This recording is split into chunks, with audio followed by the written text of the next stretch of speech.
Where are we at in society today? Come after me. I'm a man. I'm 40. Go ahead. Make my day.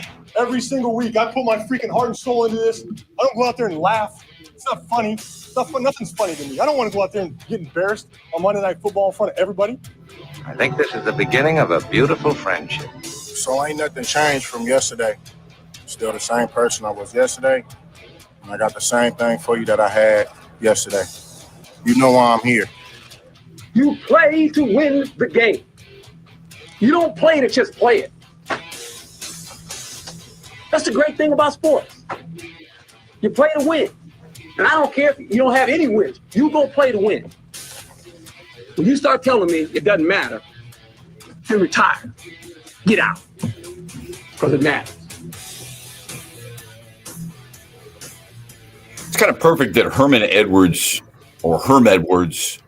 as he was known as coach and now back at ESPN, is the last voice we hear when we dive into a college football playoff on a Monday morning. Glad you're with us here on X's and Bros. Hope you had a really good weekend. I'm Matt Shepard. Trent Valley is our producer, and the phone line on the Meyer hotline is 866-838-4843. You can text the program Sports Radio to 21,000. The college football playoff bracket revealed yesterday afternoon.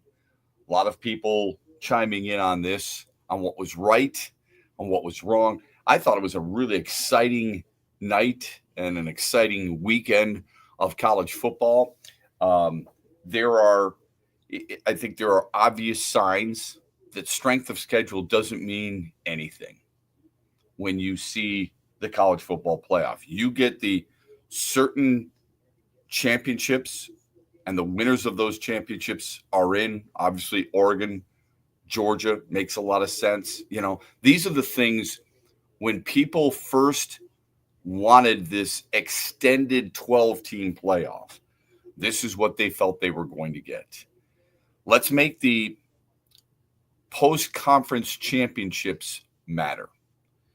And obviously they matter. I think Oregon would have been the number one seed had they even lost to Penn State, depending on how much they lost by. So they're the number one overall seed. Then you get Georgia, a team that beat Texas twice, and then you dissect Texas's resume and you recognize, I thought it was better than that. But Georgia is the 2 seed. You understand that. Give them a great deal of credit for rising Boise State to the 3 seed, even though they play in a conference that many people don't consider a really strong conference. It was almost like they had to because there was nobody else. Then the 4 seed is Arizona State, who I thought looked really good against Iowa State. They were helped out by 3 turnovers, but Arizona State really impressive overall. They've made an incredible comeback. They've made an incredible push, and they deserve the bye. Then you look at those teams outside of Clemson because they won the ACC. They would not have been in had they not won the ACC, and SMU, who reached the championship game. And then you see these other teams, and you recognize, some didn't even play in their championship game. Why are they in there, right? Well, a team like Ohio State, for example, a team like Notre Dame, who doesn't have a championship game at all because there's no conference there. And it reiterates and confirms what I have said for years when people kept crying for a 12-team playoff and they wanted some type of resolution, some type of belief. This is the way it's going to be, and now there will be no more debate. The 4-team playoff had all kinds of drama. It had all kinds of speculation. It had all kinds of debate on who should be there, who shouldn't be there. Now that we've got 12, there's going to be no problem whatsoever. There's going to be people all in unison, holding hands, saying, this is the right way to do it. And it still leads to debate. It still leads to people saying, I don't understand how you can put Tennessee as a 9 seed. I don't understand why Alabama is not there. Why in the world is SMU there when they have the type of schedule that they have? This is, and then, of course, we're going to have people saying, well, once you get to 14, you're not going to have a problem with it at all. Sure you are. It's going to be constant. And the funny thing about it is the people who are complaining about it probably should know best. The biggest hypocrites are the people who should know best. The coaches, the ex-coaches, the ex-players, the current guys who watch every single game, every single week, are all out there still having some type of head-scratching moment, wondering, why in the world is there still debate? Why am I still arguing one way or the other about one team being in and one team not being in? How in the world can Miami not be in? How in the world can Alabama not be in? Did you really think this was going to solve anything? No, this doesn't solve a damn thing. I'm not saying it's the wrong way to go about it. This is all about money, everybody. I wish people would finally wake up and recognize that, and it's at least acknowledge it. Once you acknowledge it, then people can move on a little bit.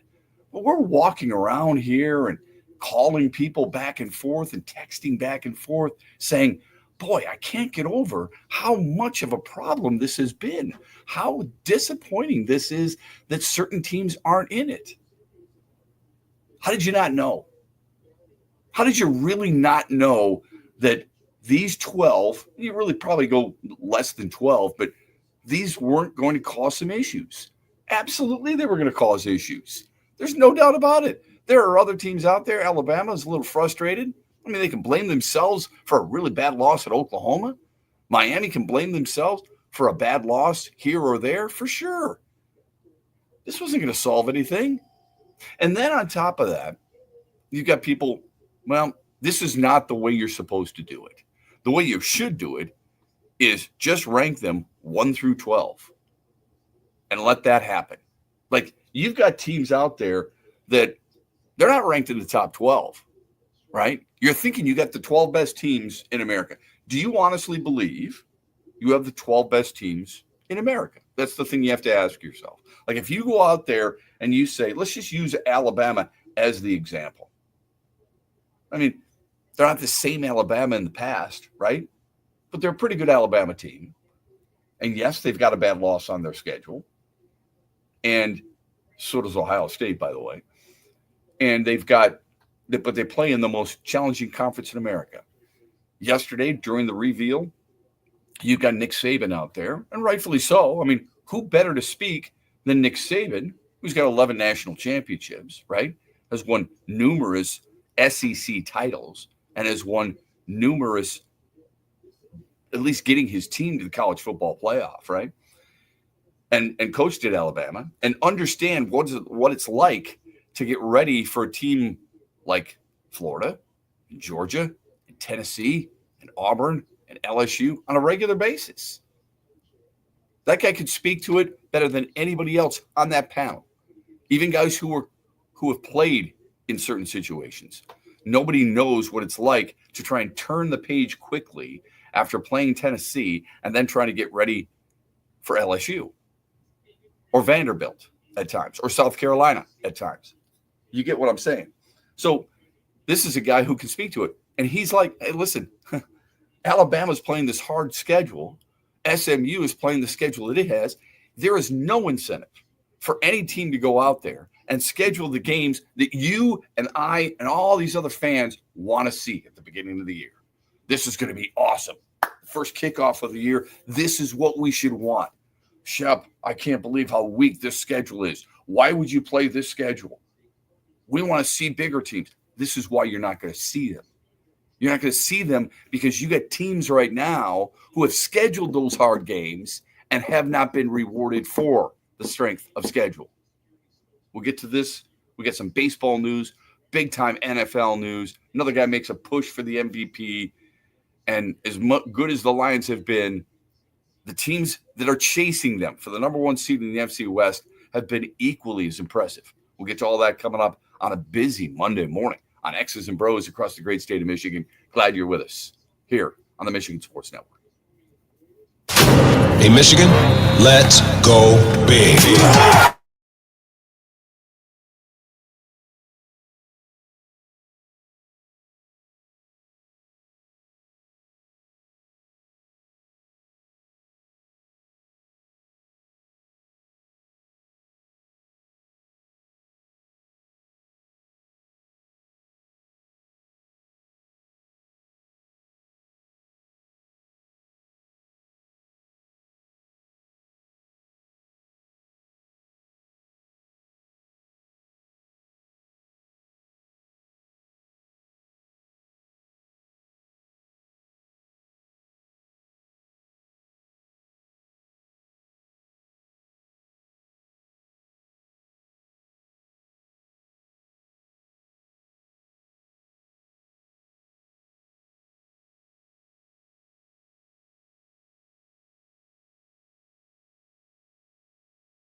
Remember at the beginning of the season, college football season, how desperately all of us kept wanting certain big name teams to play certain big name teams.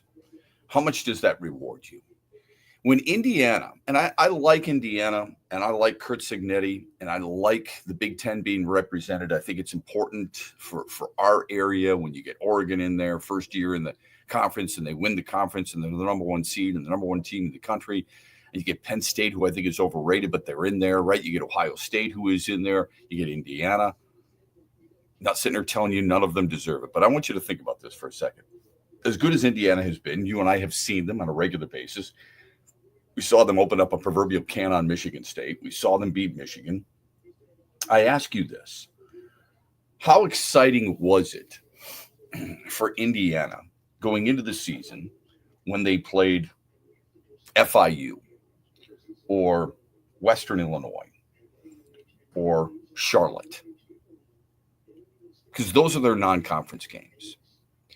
How many ranked teams, whether you believe in rankings or not, there's some validity to them. Whether you believe in rankings or not, how many ranked teams do you think Indiana played? Just out of curiosity. 2. The answer is 1. It was Ohio State. Yikes. And they lost. All right?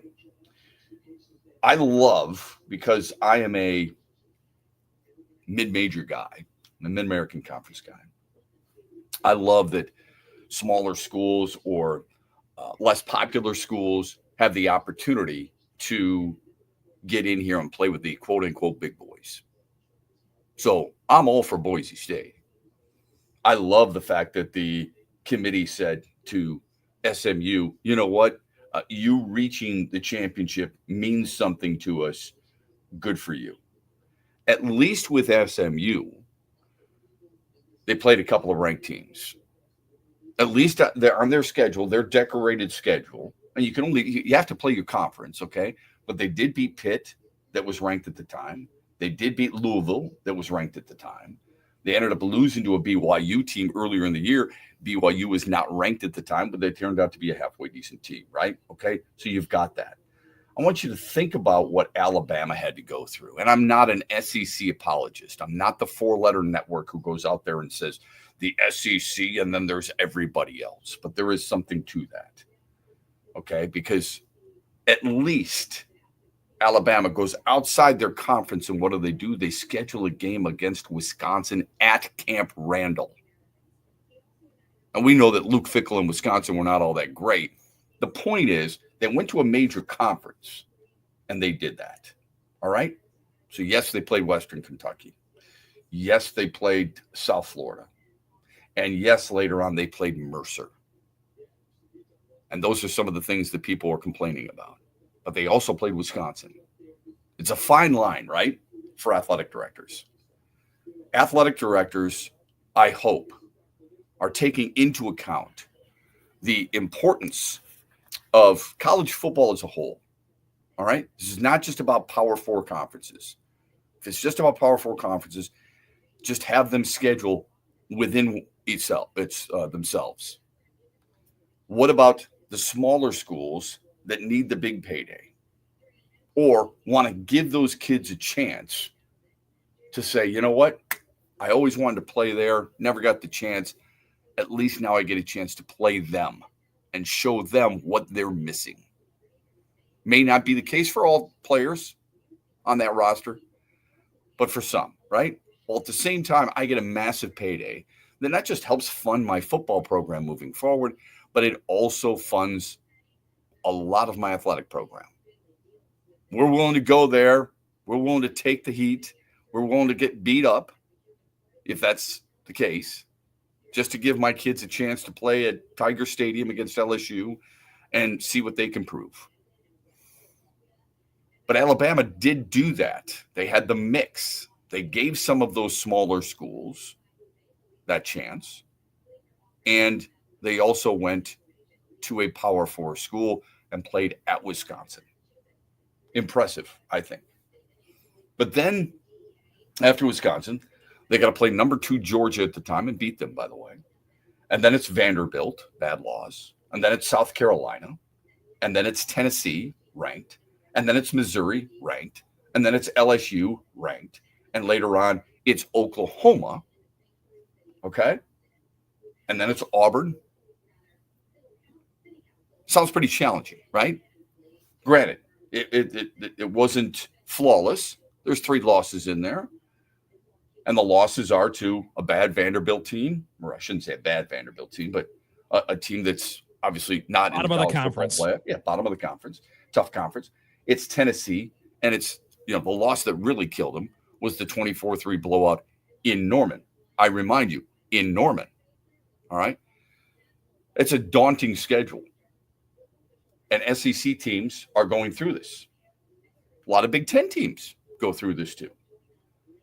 But the point is, as you move forward, and as much as you want to see Alabama and Wisconsin, as much as I want to see, and I've said this time and time again, I really want to see those schools from the warm weather climates, the teams in the SEC and perhaps the Big 12, I'd love to see them come to the Midwest. What's it like to play Michigan, Michigan State, Ohio State, Penn State in the cold, in the wind, in the snow? It's funny.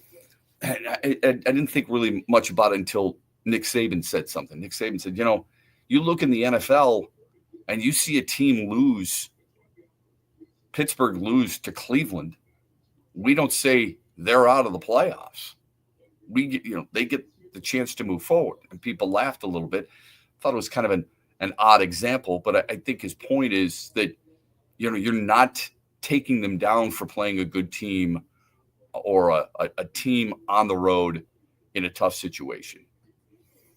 We would look at them a little less likely, but one loss is his point. One loss doesn't exclude them from being part of the biggest postseason playoff party.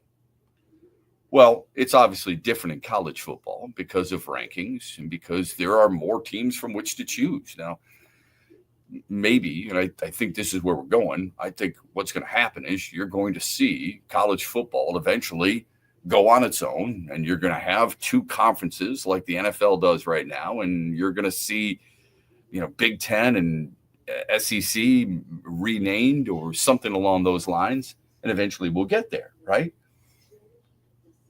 But you're going to see, too, if it continues, at least through this college football rankings with these Power 4 conferences, you're going to see teams just schedule a bunch of teams that you as a season ticket holder don't necessarily feel you should be paying for because it should be an absolute butt kicking on a Saturday. You're going to see the teams, the 4 teams in your non-conference schedule, or maybe it's 3 teams in your non-conference schedule, be mid-majors, which will make the mid-majors happy. I'm all for it, right? Because I like them getting – but you as a fan who are out there tailgating and spending all that money on your tailgates and spending all that money on your parking and spending all that money on your season tickets are not going to be totally thrilled by playing, with all due respect, Akron and Western Michigan and Marshall. That's Ohio State, man. That's what Ohio State had. Ohio State at least played some ranked teams during the season. Penn State beat them, right? They played Indiana, beat them. Played Oregon, played them really hard, lost to them, and lost to Michigan. Maybe you think that the Michigan loss is a bad one. And I suppose from a record standpoint, you could make that argument. Michigan was playing pretty good at the end of the season, but now look at what you got. Ohio State should be in that because they played some pretty good teams. But their non-conference schedule, you would look at and say, that's less than, right? How many people want to go to the Horseshoe and see them play Akron and beat the crap out of Akron 52-6? That is what has happened with this whole college football playoff now. Phone number on the Meyer Hotline, 866-838-4843. We roll on with college football talk or anything that might be on your mind in the world of sports on X's and BrO's. Huge here for my good friend Josh Garvey. Now, Josh joins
I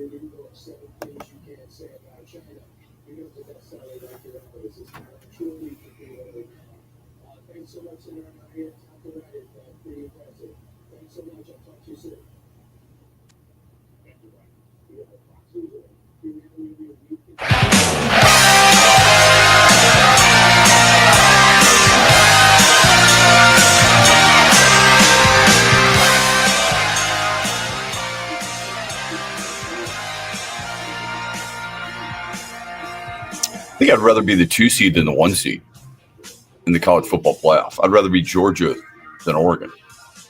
I saw that. A lot of people were agreeing with you there. They think Oregon has the toughest path. Oh, well, let's put it this way. Oregon's got a bye week. Important. We don't know how much the bye is going to affect these teams, right? Not yet, because we've never seen it like this. Right. You get either Ohio State or Tennessee. That's tough. That is tough. Yeah. Georgia gets either Indiana or Notre Dame. And there's no disrespect to Indiana or Notre Dame, but think about that for a second. I mean, that's a hell of a challenge for Oregon, the rematch with Ohio State or a good Tennessee team. Notre Dame's the 7 seed. How did they get to 7 compared to Penn State getting the 6th? And Penn State, if they beat SMU, last team in, then you get Boise State. Again, not necessarily an easy time because Boise State has proven itself, right? But Penn State, who I think is one of the weaker teams in this college football playoff, although I will say this, I was surprised at how close they kept it with Oregon in the Big Ten title game. Were you a little surprised at that? I thought it was going to be a massive blowout. Yeah. I thought Oregon was going to truck them. So give them some credit. But they do have a quote unquote easier. If you could label somebody with an easier path, that would be it. Let's get to the headlines. I'm sorry it's taken me so long to get to there. Red Wings are going to visit Buffalo tonight. Detroit has lost 5 straight, all 1-goal games. In fact, each of their last 6 games have been decided by a goal, and 9 of their last 10 games. They have been awful in these types of situations. Does it mean they're really close, or does it mean they're really far because they can't close out? Look at it how you want. 3 games under 500, not very entertaining, not a high-scoring team at all. And that's what entertainment is. In today's day and age, we think, in general, I use us, okay, broad stroke here, that offense matters. I mean, did you watch any of that high-flying football game between the Rams and the Bills yesterday? I mean, Trent and I were texting back and forth, and I said, Buffalo looks beatable. Philadelphia looks beatable. And then Buffalo puts on this huge, entertaining second half. I had to text Trent right away and say, I take back what I said regarding Buffalo. They're never out of it. You watched that. My hope is that you watched it. First of all, Matthew Stafford was unbelievable. All right. The Rams wide receivers were simply incredible. We talk about the best wide receiving core in all of football. And we love what the Lions have. We thought at the beginning of the season, Trent, I think, brought this up, Houston with the best trio of wide receivers. You can use other teams, right? San Francisco's in that conversation. The Rams were overlooked. Puka Nakua's an outstanding player. He's big, he's strong, he's tough, he's everything you'd love in a wide receiver, yet he's in a tight end-like body. Not quite. I mean, he's, 200. He's a physical receiver, though. Yes. Physical receiver, yeah. Cooper Kupp, does anybody run better routes? Does anybody block better? Does anybody have better hands? Who else would you rather have in a clutch situation? I know there are certain guys, Trent immediately gravitates toward certain players, and I get it. They're in that conversation, but nobody brings up Cooper Kupp. When we talk about the great wide receivers, it was Tyreek Hill before the season began. And now it's the other big names that we automatically feel like, that guy is by far the best, right? They're unbelievable.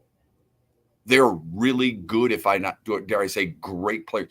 Cooper Kupp doesn't get talked about. Why is that? When he is such, maybe it's because of the depth of the position, right? I mean, there's some unbelievable players out there. I mean, George Pickens is a hell of a player for Pittsburgh.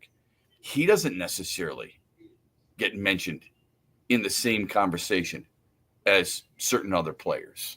CeeDee Lamb, of course. Trent, your favorite wide receiver is who? Amon-Ra. I take that out of there. It's probably Tyreek Hill. Yeah. Oh, is it? Okay. I didn't think you were going there. All right. My bad. Okay. Where'd you think I was going? I knew Amon-Ra was your guy, and I was hoping you would go somebody other than the obvious Detroit line. I mean, Justin Jefferson is in that conversation, right? Jamar Chase is in that conversation. As I mentioned, CeeDee Lamb is in that conversation. A.J. Brown. For best players or best at their position, nobody talks about Cooper Kupp. And he's just a steady, reliable, awesome player.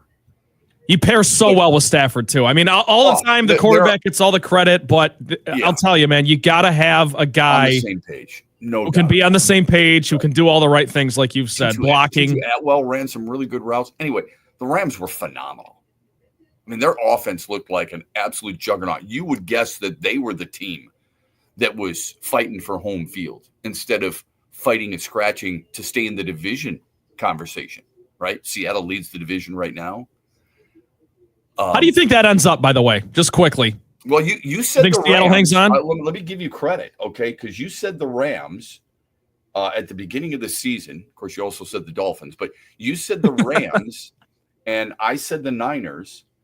And I don't know what their schedules look like the rest of the year, but boy, oh boy. Well, it's just funny. I said Rams, you said Niners, and it could be neither. I mean, the Seahawks could end up winning this thing. They're in position right now. The Seahawks play the Packers at home next week, so they can really help out the Lions there. And they play the Vikings as well. Another chance to help out the Lions. And the Bears. And they close the season at L.A. on January 5th. So that could be for the division right there, week 18. Yeah, that's going to be tough. They've won 4 in a row, Seattle has. Arizona, a bit of a fraud. They have fallen off. The Rams have won back-to-back games. I think it's just the second time this year. They're at San Francisco. They're at the Jets. They're home to the Cardinals and home to the Seahawks. 17-game schedule. You think they finish 9-8? Right? Yeah, I think there's a world where they get to 10. They win 3 out of these last 4. Ooh, I don't know how they do that. I think they're going to be favored at 49ers.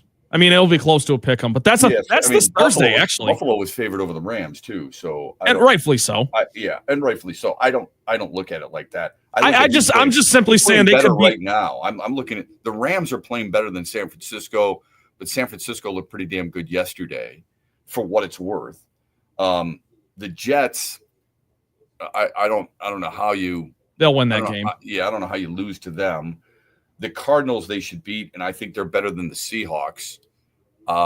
Maybe there's the 3 wins that you're talking about. I don't think it's going to be easy. It's never easy. I've talked to players about this in the past. Never easy going west to east, and vice versa. So you just never know with a game like that. It's going to be fun to follow, though. But the advantage they have on the west to east, though, is that the Niners game is this Thursday. Yeah, so they'll have that extra rest getting out east.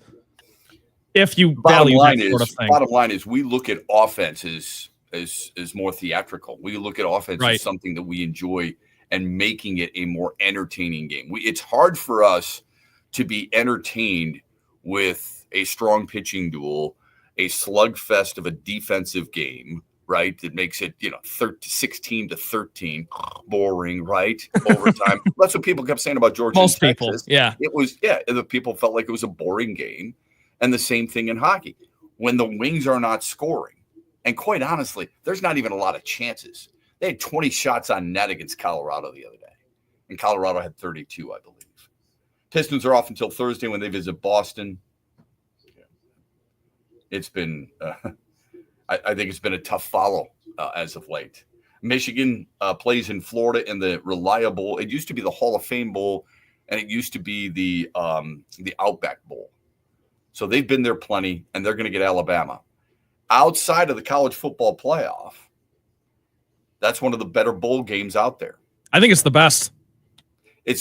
But you think it's the best because of the big named teams, or do you think it's the best because of the matchup itself?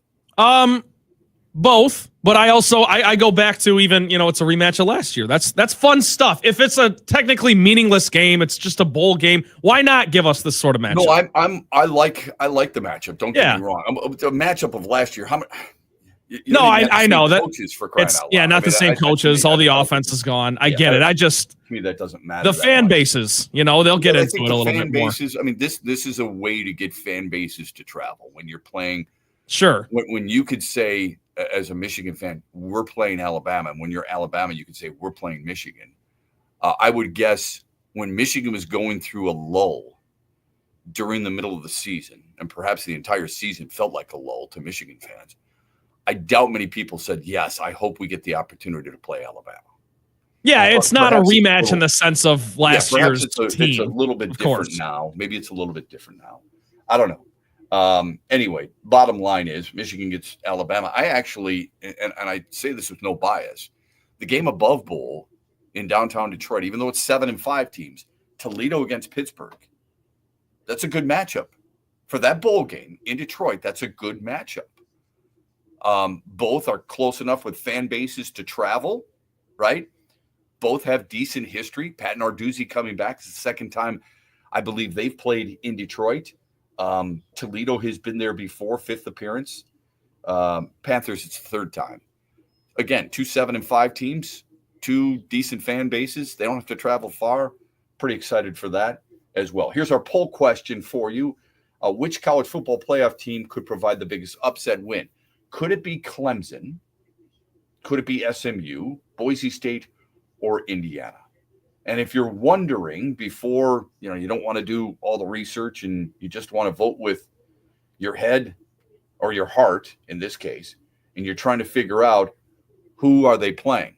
Well, Clemson, who looked like it was going to be a blowout against SMU to start, and then watched SMU make this frantic comeback. Clemson's got to play Texas. Texas surprised me against Georgia. I thought they were going to be better. Everyone's, especially in the lead up to the game, and then during the broadcast, it's Coach Sark. He's my bud. Hey, Coach Sark, not Coach Sarkisian. It's Sark. Oh, Sark. This is what Sark wants to do here. I'll tell you what. Make sure Sark is one of the best play callers in all of college football. Me and my man Sark. Look at that great looking suit on the bus, baby. And Georgia goes out there and physically beats him up. Now, Texas had some good numbers in the game, but couldn't finish it off. Clemson's got to play Texas. So what do you think there? SMU has to play Penn State. Again, who's got the chance for the biggest upset? Indiana has a chance to play Notre Dame. I love that matchup. And I love it because it's a state of Indiana thing. May not mean much to you in that regard, but to me, I think that's a pretty cool situation there. And then, of course, Boise State gets the bye, but they would play either SMU or Penn State. So there's your options. You can vote as often as you like at XB Mornings. That's our Twitter handle. I'll retweet it here on my Twitter account as well, at Shep Matt. So some pretty good stuff there, I believe. Did you notice yesterday? It's funny, we talked about this last week, and I said, why isn't this guy getting any recognition or mention as a possibility for Rookie of the Year? So we constantly talk about the MVP or the Offensive Rookie of the Year, and when we talk about Offensive Rookie of the Year, we've brought up, and most people have brought up, Bo Nix of Denver because of the recent role that he's been on, and Jaden Daniels, who's been pretty consistent, I think. But I said this 2 weeks ago and reiterated it last week. Why in the world is Brock Bowers not getting any love?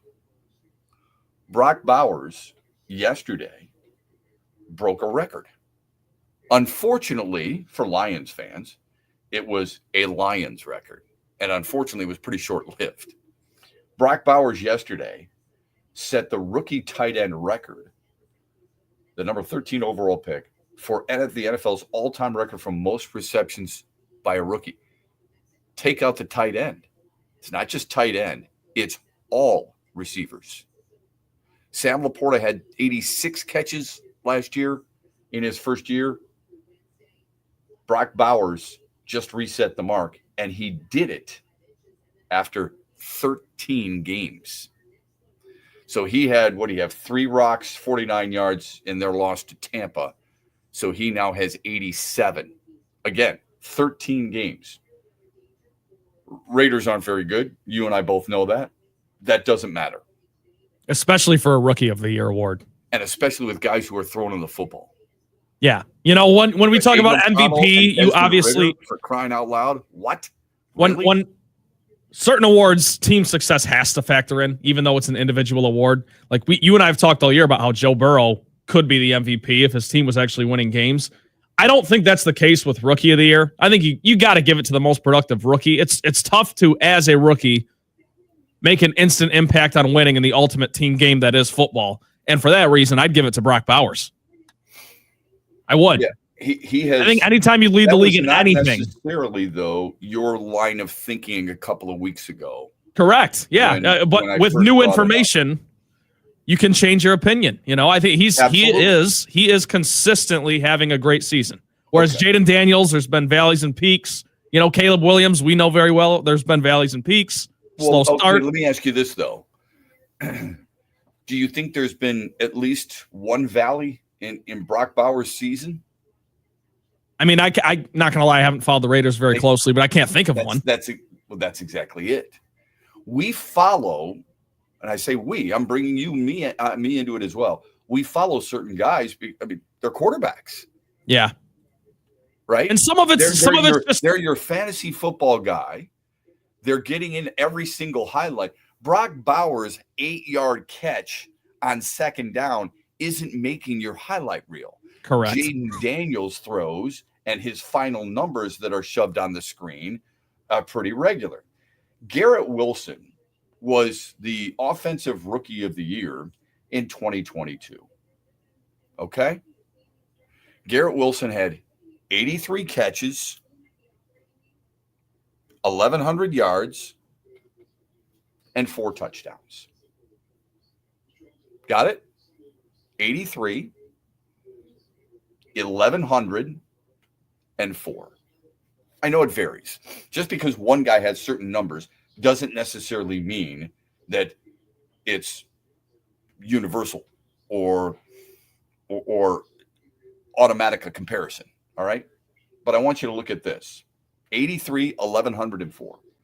Brock Bowers has 87 catches, 933 yards. He's going to go over 1,000 yards. There's no doubt about it.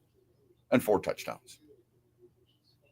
Garrett Wilson was in that conversation and was the offensive rookie of the year for the Jets, who were not a good team at the time. And he's a guy who beat out Kenneth Walker, Brock Purdy, quarterback, right? Kenny Pickett, quarterback. Chris Olave with the Saints, wide receiver. I mean, those are some of the names he beat out. Brock Bowers is going up against bigger names, no doubt. But he's had just as productive a year as what Garrett Wilson had. Completely agree. Offensive rookie of the year.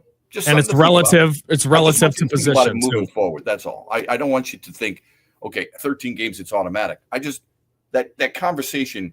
Put it on your radar. Yeah, when you and your brother are having that conversation, when you and your buddies are having that conversation, that needs to be exposed. You need to bring that up and tell them and use that Garrett Wilson example in case you were wondering. All right, quick timeout. When we come back, more NFL talk and baseball discussion. A lot of big names, a lot of signings, including one earth-shattering signing. Where are the Tigers to be found? Well, the general managers meetings are in Dallas, and it starts today. We'll discuss after this. Hey, Michigan, let's go big.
Yeah, let's just clarify something on this college football playoff discussion, because there is no perfect team out there, and there sure as hell is no perfect schedule.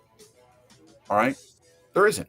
I mean, we can sit there and take shots at Boise State or SMU's schedule. Boise State, by the way, went outside their conference and played Oregon. All right? Went to Oregon and played them. Be not afraid, right? That's the Broncos. And that helps Oregon's resume, I believe. They beat them by, I think, a field goal.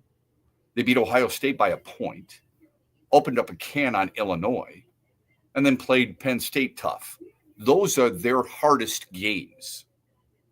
The teams that were quote-unquote ranked. Trent and I were just talking. I'm not a huge believer in ranked teams at the beginning of your schedule. Think about this. Texas, of their schedule, it's an SEC schedule, so automatically you think, yeah, it's got to be pretty damn good.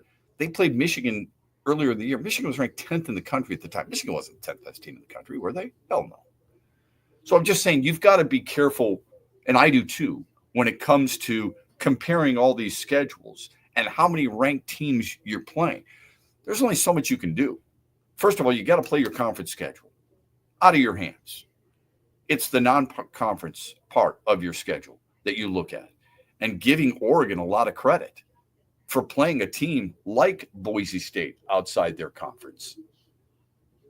The thing we have to keep in mind is when you're an athletic director and your head coach and you get together and you say, who's going to be on our schedule? You're planning a lot of these way in advance. All right. Michigan State right now has parts of their schedule planned for 2028. There are certain teams you're going to play. Michigan has 2027, some of those dates set because they want to play either 1-1s, 2-1s, whatever the case may be. So you're looking for that. You're planning ahead. You don't know what that team's going to look like in a few years. Do you? No. Team could come out of nowhere, especially in today's day and age when you've got NIL and you've got the transfer portal. You just don't know what's going to happen. You don't know what that team's going to look like. And that's funny because it's like if Oregon knew what Boise State would look like, if Oregon knew that they'd have a Heisman candidate on their team in their backfield, who knows if Oregon would still want to play them or if they'd rather schedule a mid-major that is a cupcake win, you know? So it is interesting, the fact that you have to schedule these games so far in advance, because we rip on teams for their non-conference schedule. Some of it is, so think about it this way too, Shep. It works two ways. You probably schedule against, let's just use Michigan State as an example, because Miami played Michigan State a couple years ago. They probably didn't think that was going to be a great game when they scheduled it, when it was the end of the D'Antonio era, right? You know, and the program was in disarray. They probably didn't know that the Kenneth Walker year was going to happen. Like it is strange. I think that's an interesting wrinkle that you bring up about the schedule. Yeah, it's really hard to figure out exactly what you're going to do. So let's stick with Michigan State if you don't mind. Michigan State, you know, obviously they're going to have their 2025 schedule set. In 2026, they have already committed, as of right now anyway, Toledo, Eastern Michigan, at Notre Dame. In 2027, they've committed Central Michigan and Notre Dame at home. They've got BYU in 2032. They're going to Provo. And see, that's one. How the hell can you have any sort of idea what that game's going to look like for either program? But you're measuring yourself against some teams that have a decent past. You're going to a place where you haven't been before, perhaps. But more importantly, you're scheduling non-conference games against what you might think will help your schedule and your resume overall. You know, you're going to have to Michigan State's credit, you're going to have your local teams. So they're playing Central Michigan in 2030. They've got Western in 2031. They've got Western in 2028. They've got Eastern in 2026, as I mentioned. They've got Central in 2027. Michigan State tries to give back to a certain extent when it comes to that stuff. I think that's really cool. So you don't have, you don't have all of your schedule yet, but you have, if you're going to look at 12 games and you've got how many conference games? 9, right? Okay. So you've got 3 non-conference games. Well, there's one. You've got 2 left. And the fan base is going, let's play Notre Dame again, or let's play this team again. In the past, it may have been a team from out east, or out west, I should say, like a USC or a UCLA. How many teams are you going to put on your schedule that will entice your fan base to come to the games? So those are the things that you have to look at. Walking that line is difficult. Right. Florida Atlantic was this year, Prairie View A&M, at Boston College. Those were your 3. The Boston College might have gotten a lot of people excited, but the other 2 people are like, why am I going to a game at Spartan Stadium when Prairie View A&M is coming? Well, this is part of the reason, what we've talked about so far. And in the future, what you may get, as much as you would love to see a team like Notre Dame, maybe you don't get that because the strength of schedule doesn't seem to be all that important. When Indiana's getting in there with the strength of schedule in the 80s, SMU's getting in there with the strength of schedule in the 60s. Next year, the 3 for MSU are what? Western, Youngstown State, and home to Boston College.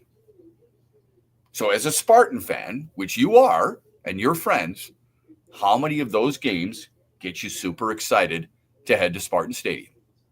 And if you want to talk about what will the quality wins be for the Spartans in a year, and again, we're projecting here. Well, why they don't play Ohio State. No, because I'm just saying they don't play Ohio State next year. So what? I'm just simply saying, if you want to try to wow people or impress people or get these heavy-hitting matchups. But the committee. And the committee has shown the strength of schedule doesn't matter. Not a top priority. Right. Maybe it does matter. Okay. But it sure isn't number 1. Okay. Didn't matter to Bama. Quality wins doesn't seem to matter all that much. So just tell me which of those 3 games, Western Michigan, Youngstown State, Boston College, get you fired up. In 2026, they're going to play Toledo, Eastern, and at Notre Dame. You might make the trip to South Bend. I would too. Toledo and Eastern Michigan. Again, I take my hat off to Michigan State. They are walking that line. I think that's a really good non-conference schedule. 2026 is a really good non-conference schedule. First of all, I know people will laugh at this. Toledo is a very, historically, right, traditionally, a very good mid-major team. Eastern Michigan, you're helping the state. Sometimes your responsibility as a big program in a state is that. Doesn't mean you're the only one who has to do it. Michigan should share in that. And I understand you only have 3 non-conference games. You give 1 to your in-state mid-major schools. Good for you. I think it's awesome. And then you get to Notre Dame. I think that's the ideal non-conference schedule. 2027 looks like it's very similar. You're going to get Central Michigan. You're going to get Notre Dame. And then you're going to get one other team that they have not yet found. It's a perfect mix. I know as fans, I know that's not what you want to see. On your schedule, you'd love to see, well, I could see a Boston College, a Notre Dame. I'd like to see an SEC team. But if you go 1-3 against those teams, you're screwed. The same fan base goes, what the hell are you doing scheduling those guys for? Why would you do that? It can't be done for fans. Otherwise, the AD and the football coach will be just that. They'll be sitting next to you on a Saturday afternoon with a really bad, 2-week-old bag of popcorn and a really bad hot dog at Spartan Stadium. That's what it's going to be. You can't do it that way. You have to be smart about it. So if the committee's going to say, tell you what, SMU with a schedule in the 60s, Alabama with a much better, more difficult, challenging schedule, we're going to reward SMU. I'm not saying it was wrong, okay? I give them full marks for being that courageous, if you will, because I think most people thought it was going to be Alabama. Then if you're a school, if you're a Power 4 school, you're going to go, I'm scheduling teams that are going to give me a better chance to win as I ramp up for my Big Ten schedule. Phone number on the Meyer hotline, 866-838-4843. Some baseball discussion on the other side. An absolutely insane contract was signed late last night. That's next. Stay with us. Enjoy huge savings, thoughtful gifts, stocking stuffers, and everything.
do want to remind you this, though.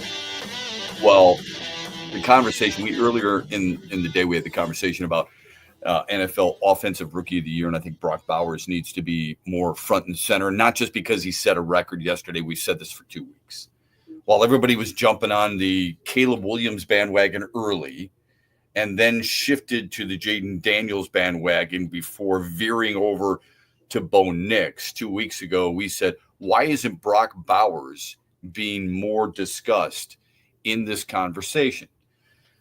But the overall offensive player of the year, and Josh Allen was phenomenal last night. If you watched him against the Rams, not just throwing the ball, actually throwing the ball, there were some throws you're a little surprised at, but running the football, dead legging his way, spinning his way, finding a way to weave his way through traffic, breaking tackles, big, strong guy down the sideline, not getting a lot of shots at. I mean, people talk about Lamar Jackson all the time, but Josh Allen is a special player. He's the first player in the history of the sport to ever have 3 passing touchdowns and 3 rushing touchdowns in the same game.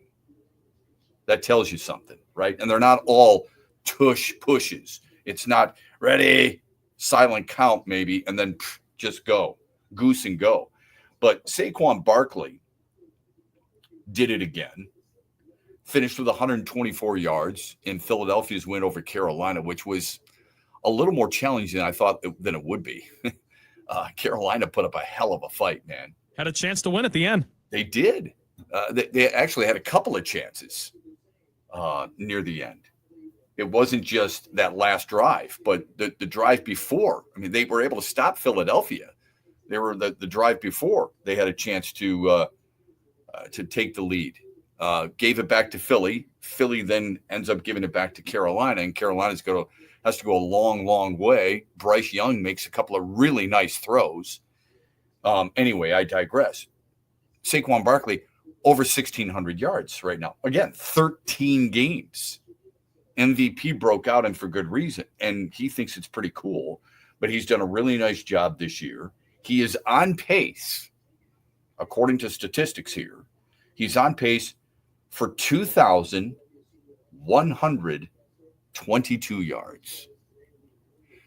You do know what the all-time record is in a single season, right? I mean, Barry's gone over 2,000 yards. Watched that whole season. Was there for that whole season. Pontiac Silverdome doing what they did. Just amazed. Hosted a Lions post-game show at the main event on a regular basis. Eric Dickerson, though, in 1984 has the record. 2,105.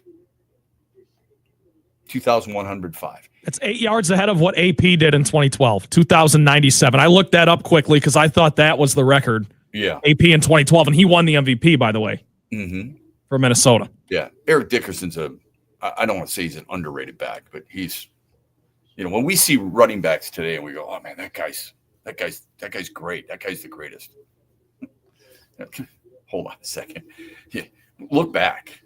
Eric Dickerson could have played in any era, right? Earl Campbell could have played in any era. Walter Payton could have played in any era. Barry Sanders could have played in any era. And I'm leaving some really good players out. There's some really good running backs who many people haven't even heard of and don't necessarily put up the huge numbers. Okay, Lydell Mitchell was a really fun player to watch, but didn't put up necessarily the huge numbers. But you watched him play, you watched him run the football, and you're like, holy crap, was that guy good? Just amazing. Anyway, Saquon Barkley has to be in this conversation. He's in the conversation, but it's taken this type of Herculean effort for him to get in the conversation.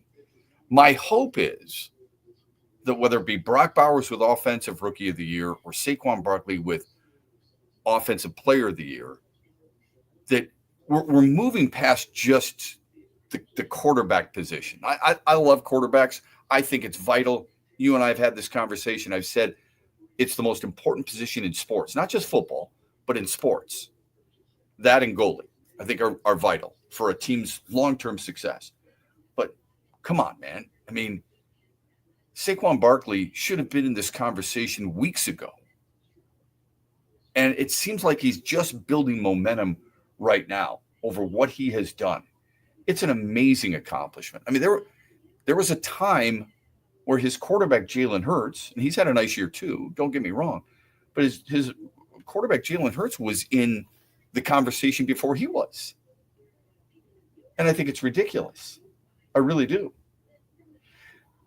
The Lions, meanwhile, are in the conversation, not just for best team in the NFC, but best team in the NFL. Over the weekend, Pittsburgh won again. Russell Wilson was really good again. The Steelers are the team to beat in their division. And maybe, and I can say that I'm late to this proverbial party because I doubted them just a couple of weeks ago. When I was talking about the best teams in the AFC, who did I say? I was talking about Kansas City, but I said Buffalo first and foremost. I even said, you watch in a few weeks, that Lions-Bills game is a preview of the Super Bowl. Pittsburgh's defense, special teams a little bit yesterday, the way Russell Wilson is playing, he's playing like an absolute dog, and that's a good thing in this sense. It's amazing what they've been able to do. I saw a graphic during one of the broadcasts yesterday that had coaches of the year. Dan Campbell was first and foremost, much to the chagrin of some national talk show pundits, and we'll get to that in a minute. But Mike Tomlin's in that conversation, and rightfully so. Kevin McConnell has to be in the conversation for the Minnesota Vikings. What he's been able to do with Sam Darnold, who threw 5 touchdown passes yesterday. All right? There are naysayers out there. Raise your hand. Trent, raise your damn hand right now. Sam Darnold, 5 touchdown passes. Come on. I mean, look, there are certain guys. This is what kills me. Not about you, but about people in general. There are certain guys, it's going to require more to prove you that he can do it. You have seen Sam Darnold play. I'm digressing here, but okay. You've seen Sam Darnold play, and you're just, I don't think so. Well, it's because there's a reason for it, though. I mean, it's because we have a 5-6 year sample size of what he looked like before, and then this seems like the outlier.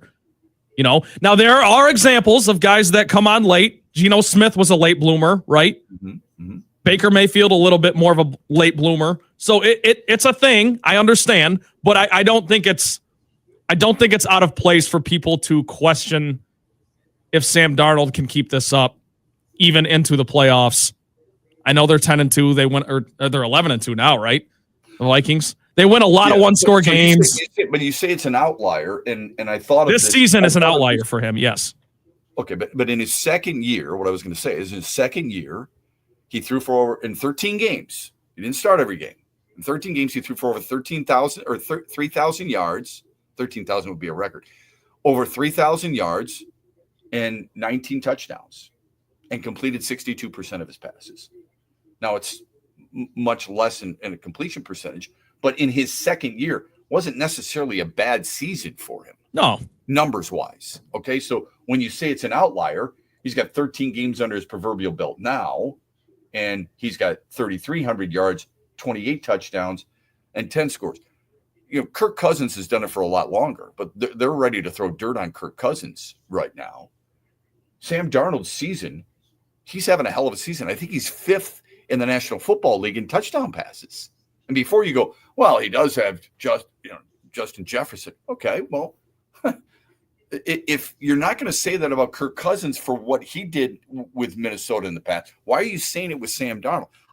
I'm not saying I want him as my quarterback. I don't think he's a Pro Bowler. I don't think he's an All-Pro. But for crying out loud, at some point, can't we be big enough to say, you know what? I didn't give them a shot because of that guy. And now they're in the conversation for among the best teams in the NFC because of that guy. And also, just quickly to the Justin Jefferson point, because they brought this stat up on the broadcast yesterday. Yesterday, he had 2 touchdowns, but that was his first game with a touchdown since he played the Lions in October. Well, so Jordan Addison had 3 of them. Yeah, no, what I'm saying is you can't just say that Sam Darnold has all those touchdowns because of Justin Jefferson. I'm agreeing with you. Yeah. Like, he's not just throwing them to Justin Jefferson. We're going to sit there and we're going to want to push Jared Goff into the MVP conversation, and I think he belongs in the conversation. And I'm thinking people in Minnesota feel the same way about their quarterback. That's all I'm saying. Because if you look at the numbers, Sam Darnold's got more touchdown passes. He's got more yards. And his completion percentage is at 68.5%. They're rolling. Quick timeout. The national sense of Dan Campbell is changing for some reason, for the worse. We'll explain when we come back. The Freddy the Pizza Man Foundation is dedicated to providing support to families and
Okay, I promised some discussion about a crazy contract overnight, and we'll get to that coming up here on X's and Bros. I promise, because it's on my mind. We've been in a football theme, college football theme, and now the NFL, and for good reason. I want to make sure we get to this because it's shocking to me, quite honestly. It is. I can't get over how some of these people are reacting. I respect all those who have played before. I really do. I mean, I don't care at what level. Kirk Herbstreit at the collegiate level, Dan Orlovsky at the pro level, Teddy Bruschi at the pro level, coaches like Rex Ryan, for crying out, all those people. I mean, outside of perhaps Cam Newton, who can't seem to really explain himself in a conversation all that well. I think, their opinions are valuable because they've lived it. We have not. There is something to be said for that. I don't believe you have to have played in order to express an opinion, and a valuable opinion, and one that has some credence to it. But when somebody is saying something after they have played for an extended period of time on top of that, won at an extended period of time on top of that, then there's definitely credence. Doesn't mean you have to believe everything they say. But I am surprised at some things that are taking place. So I do want to get to some baseball coming up, but I have to do this. And don't forget, Hero and Heels every Monday. We've got it, 8:18. So I hope you've got yours ready for you. 866-838-4843 is the Meyer hotline if you want to share it. You can text the program, Sports Radio, to 21,000. I want you to listen to, in case you missed this, I want you to listen to what one Teddy Bruschi had to say about Detroit Lions head coach Dan Campbell, keeping in mind that the Lions, and look, we're in this every day, you and I, we're talking about this. I know yesterday you're talking with friends about the Lions, even though they weren't playing. You're still basking in the glow of the Thursday night win over Green Bay. You're still basking in the glow of their best record of all time. You're keeping an eye on the games yesterday that you're measuring those teams against Detroit. You're basking in the glow of 11 straight wins, a franchise record, and you have those lollipops in your head believing that the Lions are going to win the Super Bowl. I have the same thing, okay? I'm talking about it never ends. It's the beauty of what the Lions have brought to you. As you talk about a dichotomy, a 180-degree turn. In the past, okay, 10, 15 years ago, you and I are talking every day about the Lions in a negative way, just shaking your head, leaving the conversation. Maybe next year, bud. See you later. Have a great day, wherever you may be. That's a regular occurrence. Now, the regular occurrence is, I can't believe how much fun they are to watch. I can't wait till Sunday. We'll talk again. I'll see you later. It's a positive vibe, right? All those things, because we're every day. From a national perspective, they got to follow all these different teams. Perhaps there are storylines that they've had enough of. Perhaps some of these people just want clicks. Maybe they're falling into the trap of what many writers have fallen into and talk show hosts have fallen into. Damn it, I've got to get clicks. I've got to get reposts. I got to get retweets. Damn it, somebody acknowledge me, please. Somebody raise your hand and say, that guy's whacked, but I'm going to listen to him anyway. Perhaps this is what's happened. Listen to this take by one Teddy Bruschi on ESPN about Lions head coach Dan Campbell. Go. Give me Dan Campbell on the field with me. I'll take it. Yeah. Don't put Dan Campbell on my sideline. I don't know. I don't know the emotional control of this coach. I mean, every single time. Does it have to be every single time? No, let me say something here, because Dan Campbell came into this league talking about being kicked down and biting on ankles and chewing on kneecaps. Well, there's no more, and let me tell you, Detroit Lion fans, there's no more ankles and kneecaps to bite. You're on top. Start playing like it and start coaching like it, because sometimes you got to know when to be in a game to where let the other team mess up because I know I'm better, because it's going to give us a better chance to win. There are those situations that I don't think Dan Campbell knows right now that he still has to learn. And I've been watching him this entire season based on the way last season ended. Okay, did he learn in the offseason? Maybe he's a little less emotional. He is not. What is wrong with emotion? Nothing.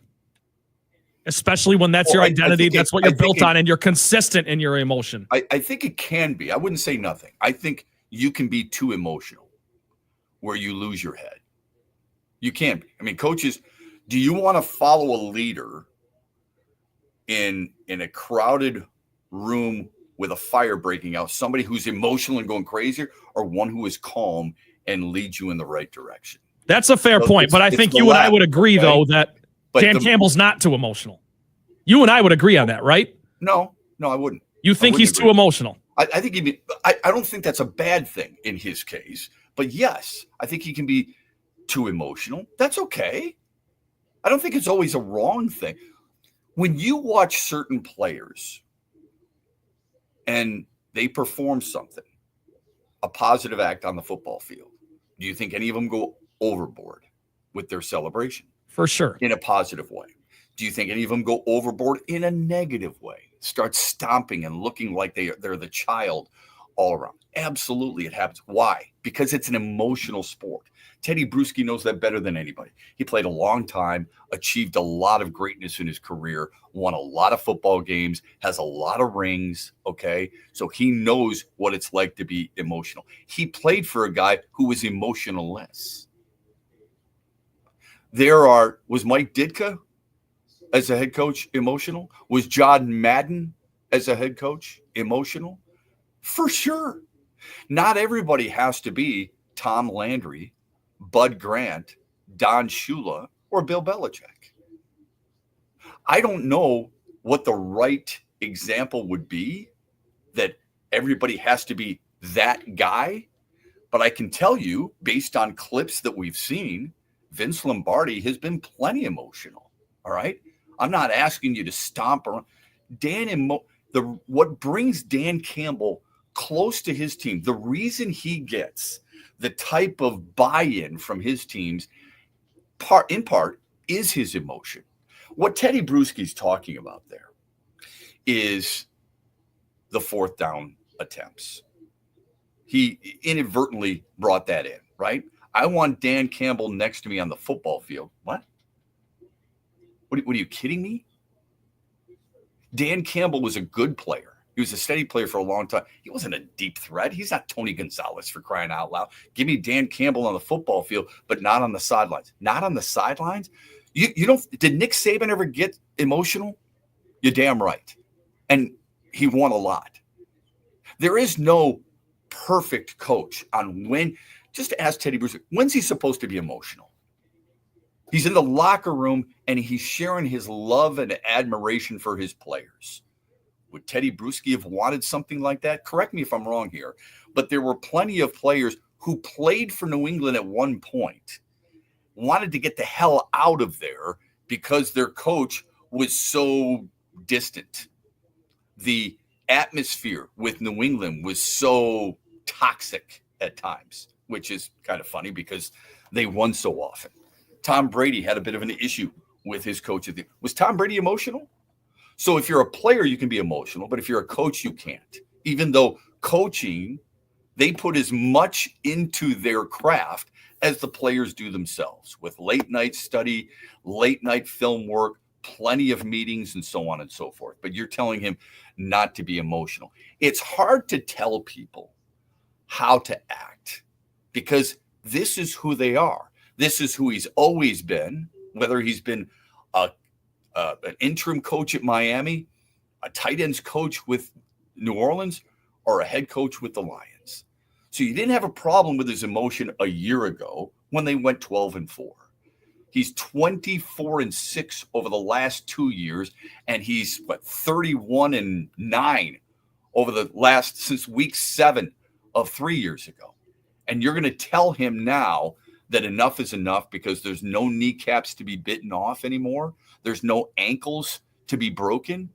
The reason this team has been able to get there in the first place is because they always believe that they are the underdog. They are always the team being disrespected. They are always the team that is being looked past. Just because you in the media and yours truly in the media feel like this team is the best in the NFL doesn't mean you change the mindset. That's what the beauty of what many great players and great coaches and great teams is that they keep the proverbial chip on their shoulder and they're able to perform on a regular basis at the high level because they think everybody's against them. Why would you want to take that away from them? Just because the guy, look, I complained about it on social media and on this program last week about going for it on a certain fourth down situation. And he got it. And I said, just because he got it doesn't mean that it's right. That doesn't mean I want to change the man who he is.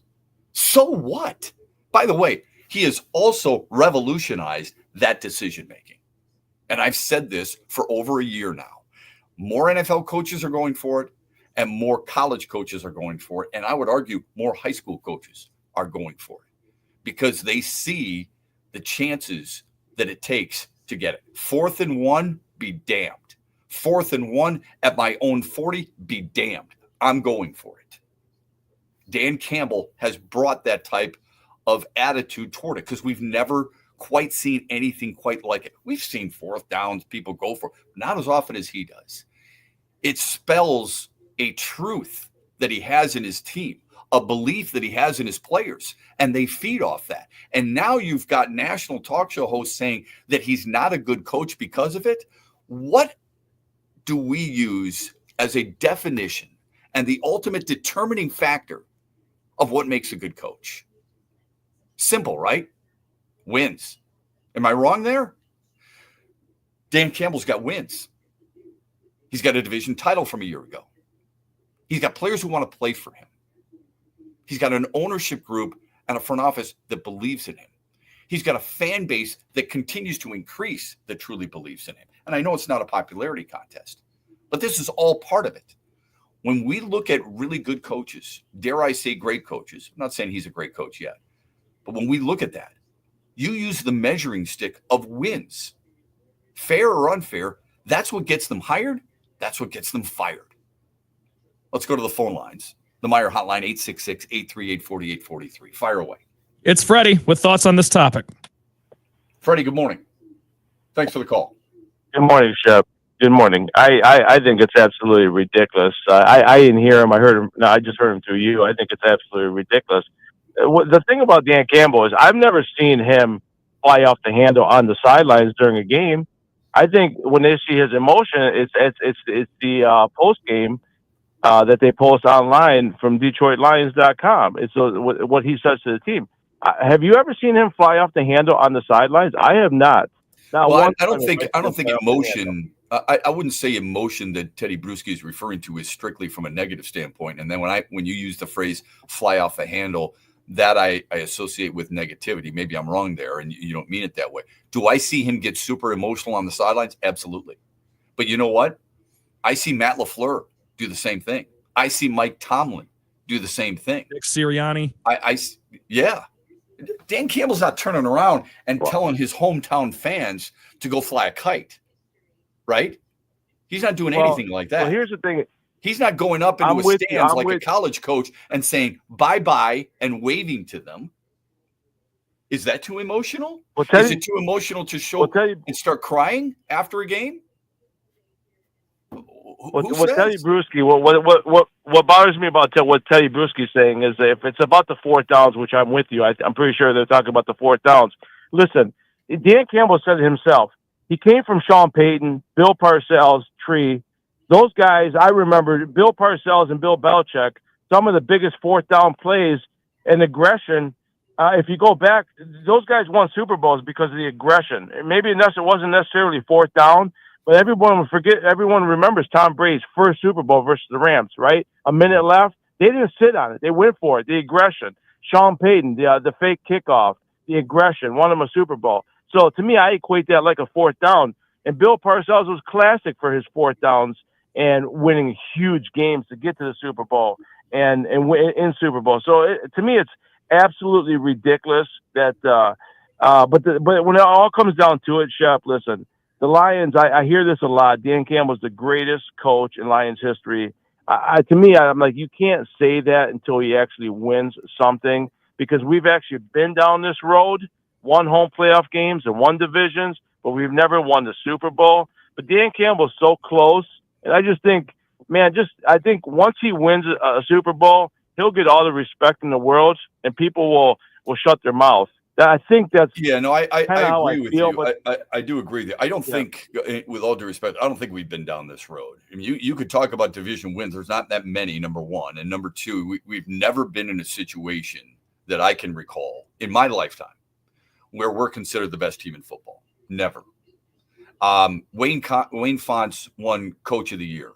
There's a really low bar saying Dan Campbell's the best coach in Lions history, which, again, I agree with you. I think it's a little premature to say that he's the best coach in Lions history, but then using this as an example, there's some merit to it because this has never happened in our lifetime, Freddie. You know that, okay? You've got pictures with guys who've been in there, and you know this. You followed it as I have. We've never been in a situation where they're 12-1 and they're the prohibitive favorite to be at least the NFC representative in the Super Bowl. That never took place before. When's the last time that happened? I agree. I agree with you because we're living in the moment right now. It's great. No. I'm not living in a moment. No. I am not captivated by a moment. I am not. Okay, but we're at the same spot. We lost an NFC Championship game to get to the Super Bowl. Fonts did it, and Campbell did it. No. They got their ass kicked, Freddie. They got their ass kicked by Washington. Well, they got their ass kicked in They got their ass kicked in the second half of this game as well. The second half, that was a much more competitive game. Okay, and then they came into this season as one of those teams, and so was San Francisco, by the way. That was completely different than getting your ass kicked in Washington at RFK by Mark Rippon and the Washington Redskins, who just toyed with you. It's completely different. Well, I agree. I agree with that. So we've never. And I got to let you go because I got to hit a break. Okay, I got to hit. I know. But we haven't got to the Super Bowl yet. Yeah, Freddie, come on. Stop stating the obvious. No kidding. What we're talking about is that this year's team, how much better it is than any team that you and I have ever seen. Okay, but more importantly, about Dan Campbell and his decision making and how the national media is looking at it. We'll take a quick time out. We'll get the results of the poll question. We've got the daily wager. 8:18. We've got your heroes and heels. It's all coming up here on X's and Bros on a Monday morning. Hey, Michigan, let's go big.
Why did Jim Schwartz get fired? If they weren't crap, then he wouldn't have been fired. They lost 4 games in a row at the end of the year, 6 of the last 7. Showtime. Back with you on the final hour of X's and Bros. Glad you're with us on this Monday morning. Excited for Hero and Heel at 8:18. We do it every Monday. I'm Matt Shepard. Glad you're with us. We do want to get to some, for sure, we definitely want to get to some Tigers and baseball discussion. The Juan Soto contract with the New York Mets makes your head spin. And I can't help but wonder if it's responsible. Is that irresponsibility to sign somebody for 15 years at over $700 million? I think it's obnoxious, but that's what the business is now. We're going to see more and more of this, right? I don't know if we'll see. What do you mean more and more? You think not necessarily to Juan Soto is one of the best players in baseball. So I think but I think we're going to start seeing these contracts that are 13, 14, 15 years. Well, we already have. I mean, Manny Machado had a long contract. Yeah. Okay. That's not the unique thing, I don't believe. But signing a guy until he's 41, I mean, that is obnoxious, I think. It's unbelievable. But again, we've had the long-term deals. You know, Bryce Harper had a long-term deal. I mentioned Fernando Tatis had a long-term deal. Manny Machado had a long-term deal. 15 years, over $700 million. You can't even wrap your mind around that. You can't even contextualize that. There's no precedent for it, obviously. It's the biggest contract in sports. This is incredible. I just can't get over it. Anyway, we'll get to that. There's plenty of signings. Luis Severino, for example. There are plenty of signings taking Willy Adames with the Giants taking place. And I'm wondering where the Tigers are. Today in Dallas begins the general managers meetings. So, for example, Luis Severino signs a 3-year deal in Oakland. Tyler O'Neill signed a 3-year deal in Baltimore. Willy Adames agrees to the 7-year, $182 million deal with the Giants. And I've tried to remind people, and we'll get more into this at 8:35. I've tried to remind people over and over and over again. These teams are, the Giants spend, okay? The Dodgers get another signing. They spend. You're not even close. It's not even, I would not want the Tigers to go out and spend $700+ million over the next 15 years for Juan Soto. I know people would be like, what? Are you kidding? No, I think it's from a Tiger standpoint, not a Mets standpoint, because of their financial situation is much different than the Tigers. But I just don't think it's financially responsible. So actually, I give credit, not that the Tigers were on his radar anyway, but I give credit to the Tigers management for having the wherewithal of saying, that's out of our league. But there are certain times where you're looking at what other teams are doing. And when are you diving in? And who are you diving in for? I told you this a while ago, and I hope I'm wrong. I really do. I hope I'm wrong. If you expect the big splash, I just don't see how that's coming. I just don't see it. Anyway, we'll get to that coming up. Trent and I had a really interesting conversation during the break because we come from two. No, this is a good thing. I know. You always think debates are bad, and debates are really healthy, and it's really good. And hopefully, I'm learning from you, and you're learning from me. I think it's really important when you have a discussion to give the reason why. So I value people's opinion. I just want to know what makes you come to that conclusion. So Trent said, I think Dan Campbell's the best coach in Lions history. And I said, I can't say that. And he said, okay, well, look, he's at a winning percentage. What's the winning percentage of Dan Campbell? It's at 57%. That's really impressive. He's won playoff games. He's 2-1 in 3 playoff games, right? Jim Caldwell, who I like a lot, his winning percentage was 56%. But he went 0-2 in playoff games. And Trent said, well, I think it's a little different when Dan Campbell took over. Jim Caldwell took over an absolute pigsty from Jim Schwartz, a team that lost 4 in a row at the end. I would. So the last 7. He had to reunite a team, reconfigure, and bring a team together from crap. Dan Campbell had to do the same thing.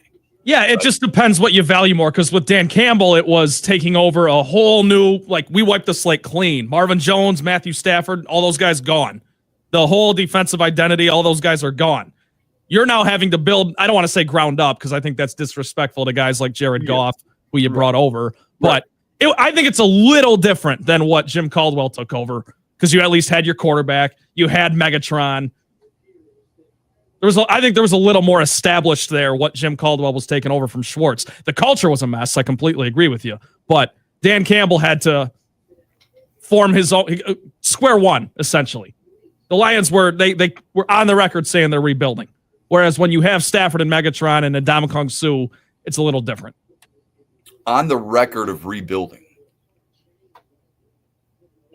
Just because Bob Quinn, idiot, doesn't go on the record of rebuilding, doesn't mean that you and I can't come to a conclusion that they're rebuilding, that they were in constant mode of rebuilding.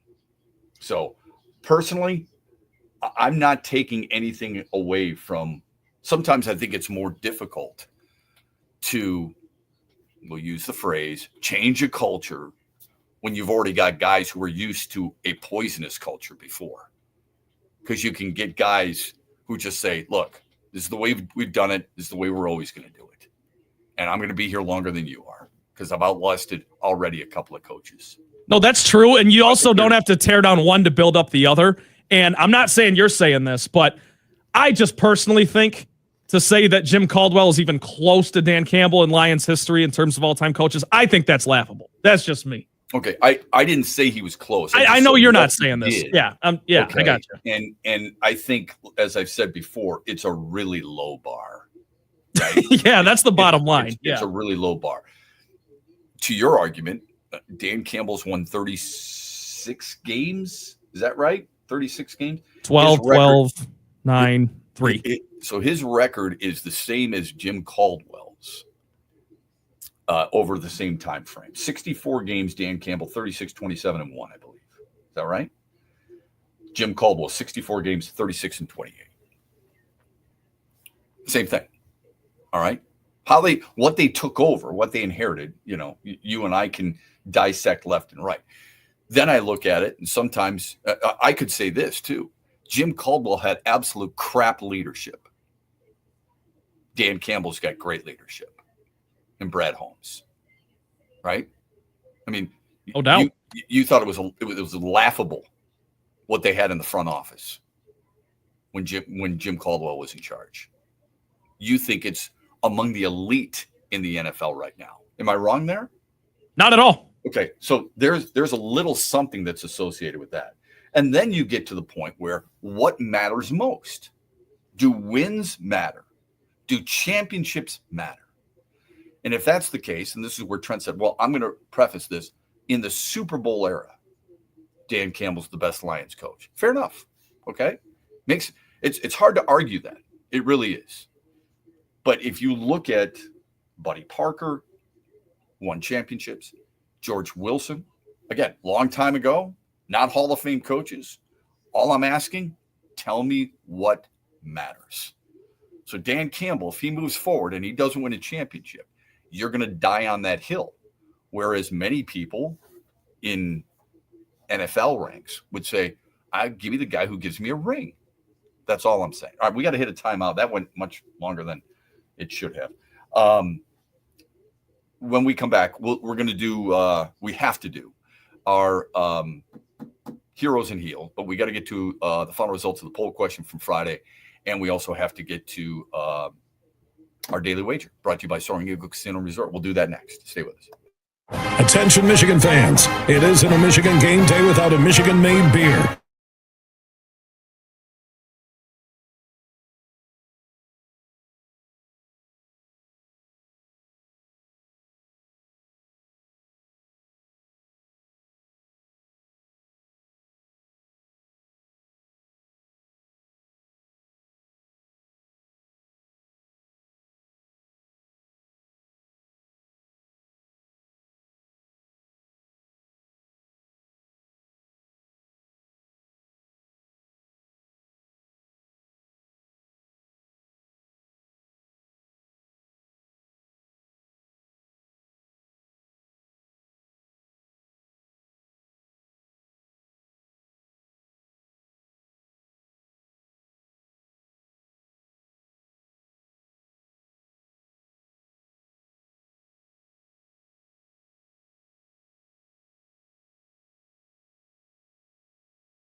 All right, back with you. I want to get to our heroes and heel coming up, but just wrap things up regarding the comment made on ESPN telling the Lions, you're on top now. You got to coach differently.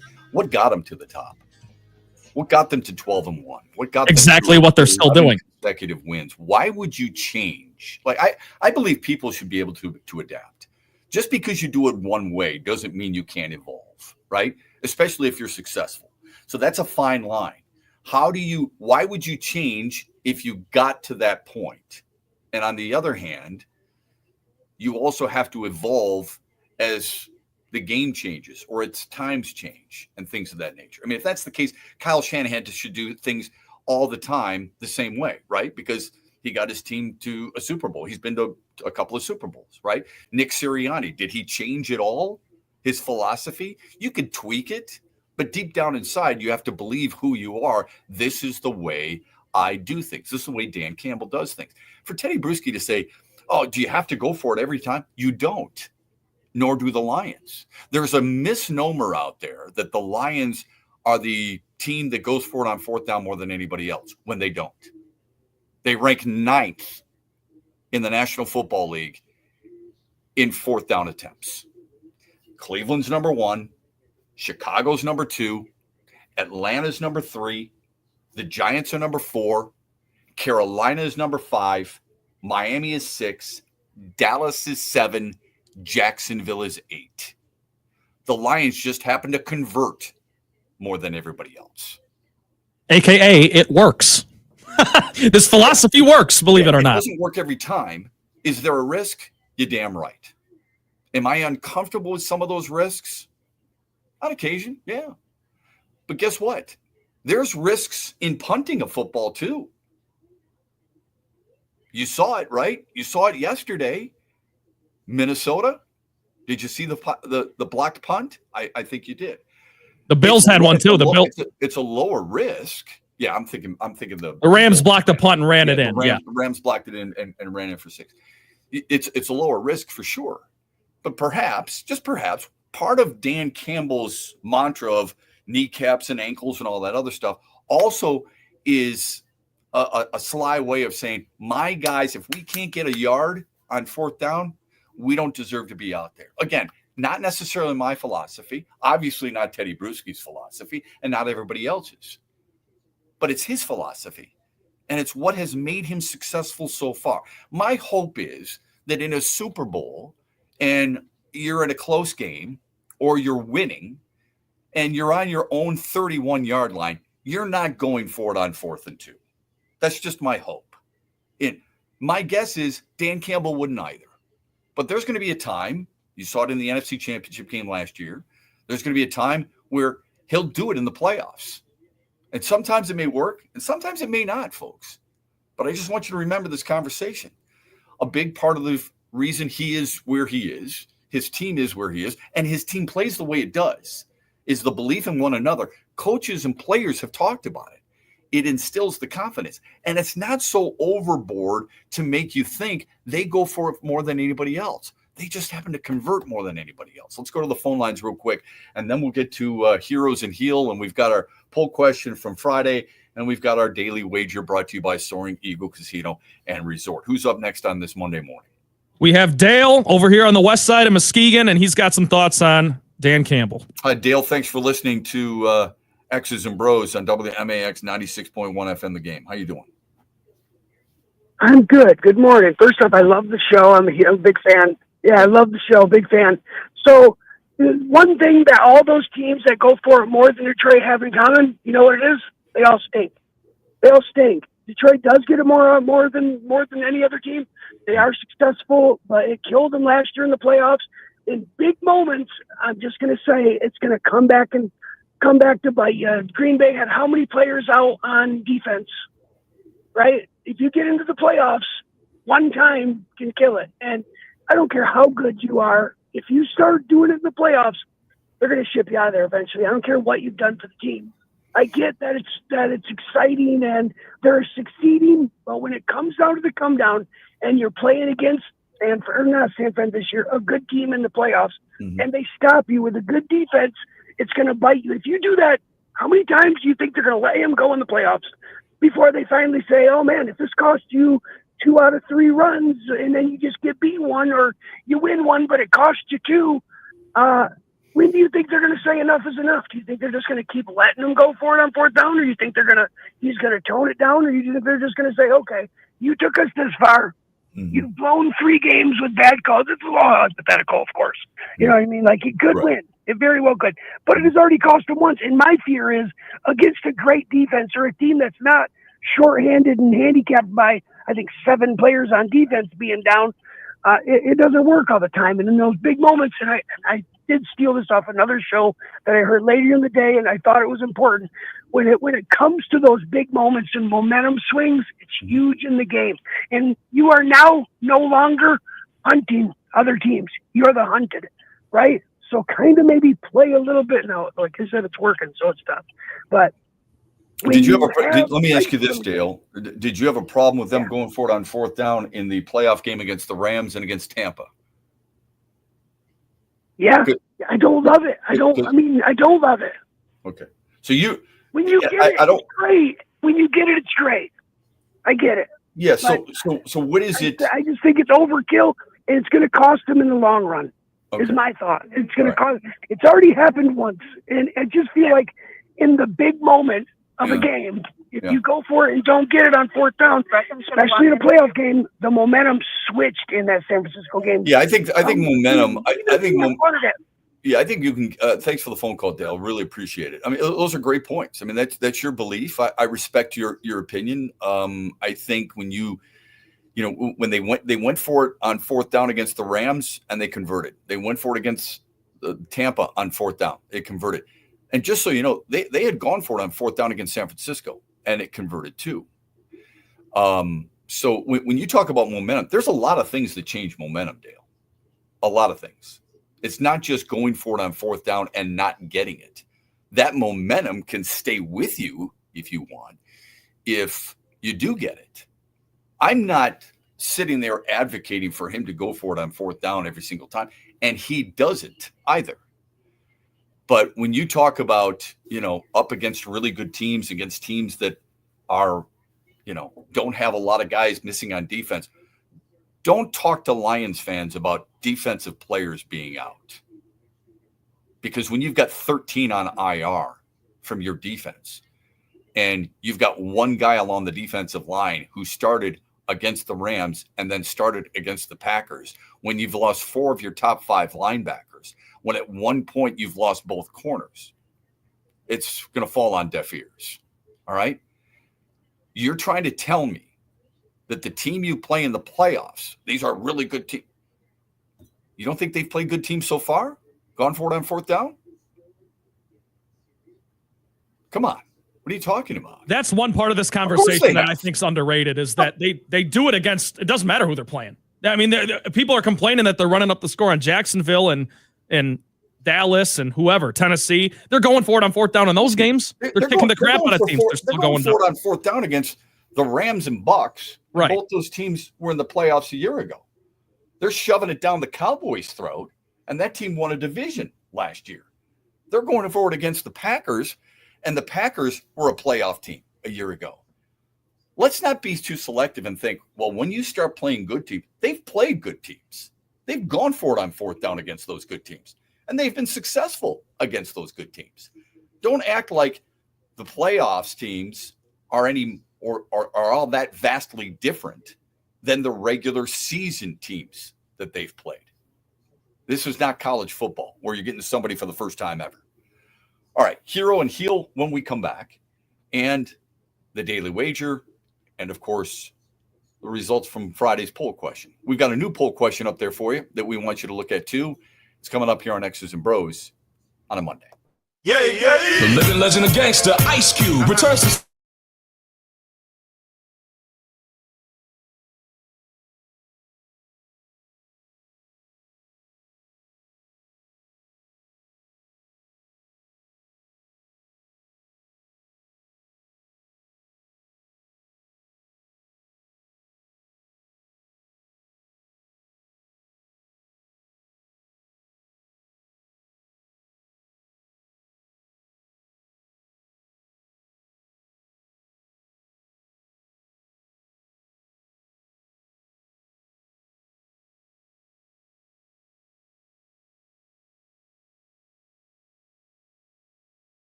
every Monday. We've had really good conversations about what's going on in sports right now with the Lions and college football. I wanted to get to some baseball, and I'll do whatever I can to get there tomorrow regarding the Juan Soto 15-year, $765 million contract that just blows your mind, and some of the other things. I just thought that football was the theme today, and for good reason. Heroes and heel, all right? And if you have one, feel free. Sports Radio 21,000, that's the text, or you can call us on the Meyer hotline, 866-838-4843. For me, my hero is Arizona State. Entered the year with a 0.7% chance of making the college football playoff. 0.7%.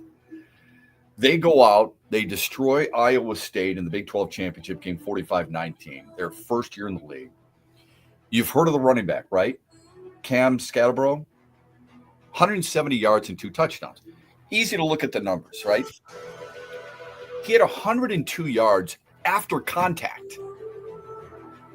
102 after he was first hit. He's a bruiser. He is a wrecking ball. His 2,074 yards from scrimmage, that's rushing and pass catching, are a single season record in ASU history. The Sun Devils are now 11-2. They enter the college football playoff on a 6-game roll as the 4 seed. But they are 11-1 with their starting quarterback. You know who their starting quarterback is? Sam Levitt. Yes, the same Sam Levitt is at MSU. Folks, they have beaten 4 ranked teams. They beat Utah, they beat Kansas State, they beat Iowa, they beat Iowa State. Or not Iowa, BYU and Iowa State.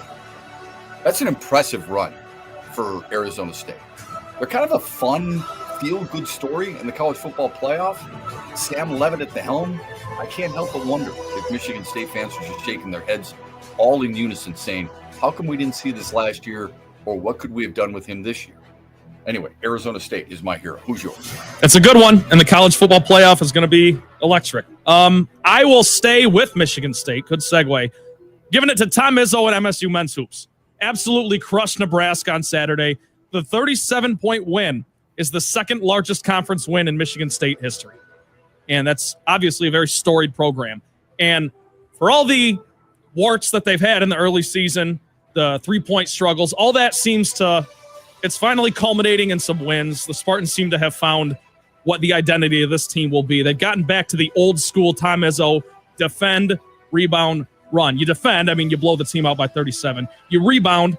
Michigan State out-rebounded Nebraska by 29, Shep. 29, plus 29 in the rebounding margin. And then, of course, running. They hit 9 threes. They get out in transition. They go to the line 23 times, go 22 of 23 from the free throw line. Just a masterclass from Michigan State. They're my hero.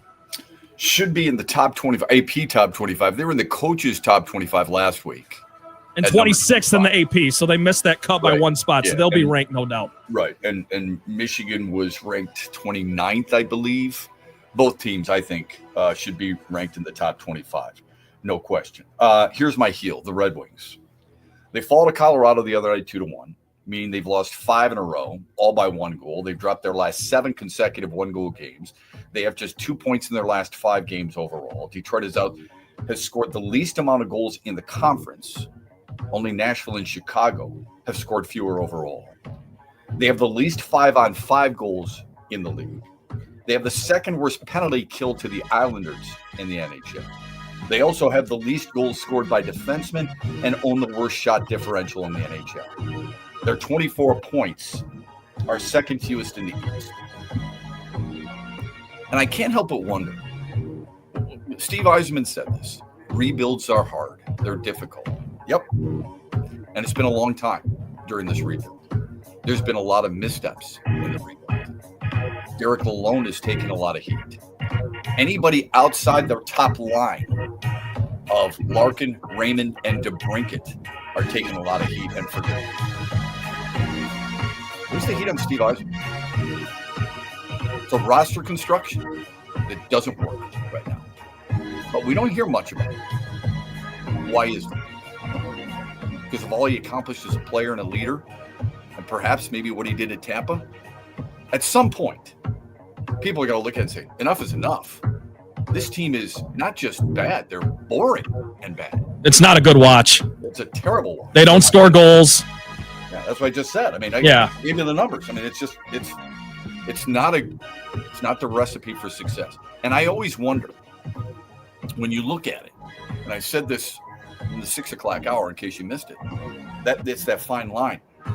When you lose that many 1-goal games, do you look at it and say, you know what, we're right there? Or do you say, we don't have what it takes to get over the top? I think more people are saying the latter than they are the former. That's why they're my heel. Who's yours? I'm going to be a little unorthodox here, but in doing so, I want to give you a little bit of credit on something. I'm giving my heel to college football fans, because anybody who thought that expanding this playoff to 12 programs, 12 teams, was going to eliminate the debate over who should have made the cut and who missed was foolish. All it does is kick the can down the road. Now people are arguing about teams 13 and 14 and who should have been 11 and 12 and strength of schedule. It's all the same, guys. It's not 4 teams anymore, which I like, by the way. I like expanding it bigger than 4. But let's not kid ourselves. If you're the 13th or 14th best team in the country, be better. You don't have beef. You couldn't cut the top 12. You couldn't be in the top dozen of teams. So therefore, I don't think you have much of a leg to stand on, Miami, when you lose 2 out of 3 to close the year. So I'm just going to, anyone who thought that expanding to 12 would fix anything, and Shep, you've been on this for months, was foolish. Yeah, there are fans out there. Somebody said to me the other day over the weekend, they said, what about Army? They're 11-1. I said, but they have one of the weakest schedules in all of football. And they got crushed by Notre Dame. Yeah, crushed. But, well, that has to matter. I mean, that was the one chance they probably had on a national stage against a big opponent to prove some people wrong, and they got mollywopped. Yeah, could you say that about Indiana? Maybe. I mean, they got pea-pounded by Ohio State. So why does that not matter? It doesn't, and they don't play a really strong schedule. We talked about this earlier in the show. Why do we bring up, and I say we collectively, why do we bring up just the teams that we don't feel are worthy because they don't play in a conference at all, or they play in a less than conference? I just want consistency. That's all I ask for. We as fans complain about referees and say, just give us consistency. You know what?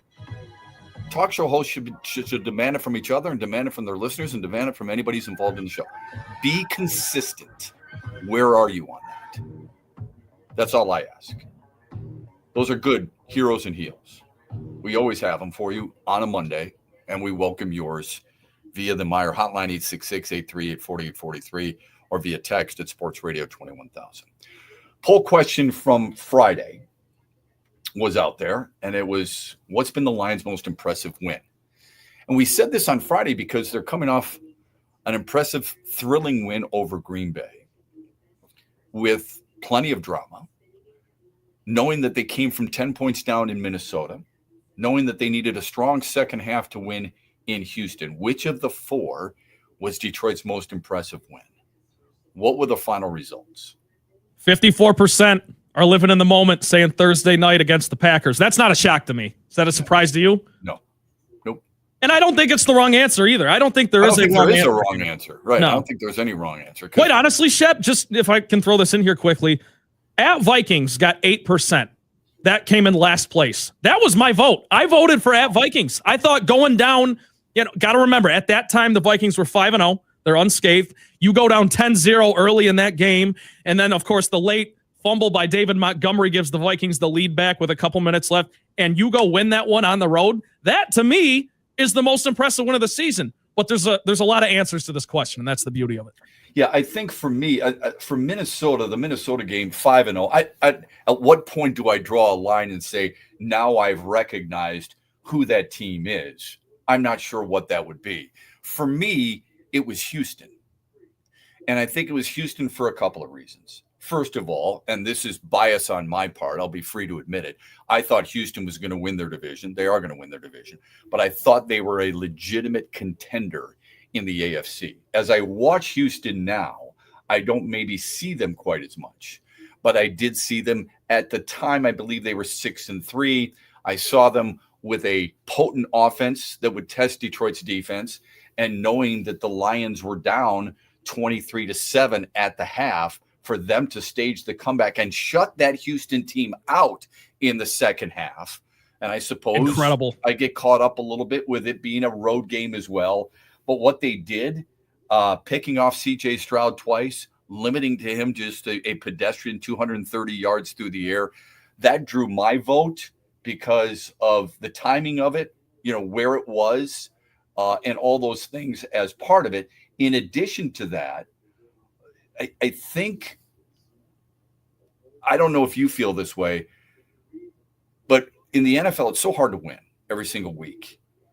And when you get on a roll, I'm waiting for the one team that upsets that proverbial apple cart. Philadelphia is really good.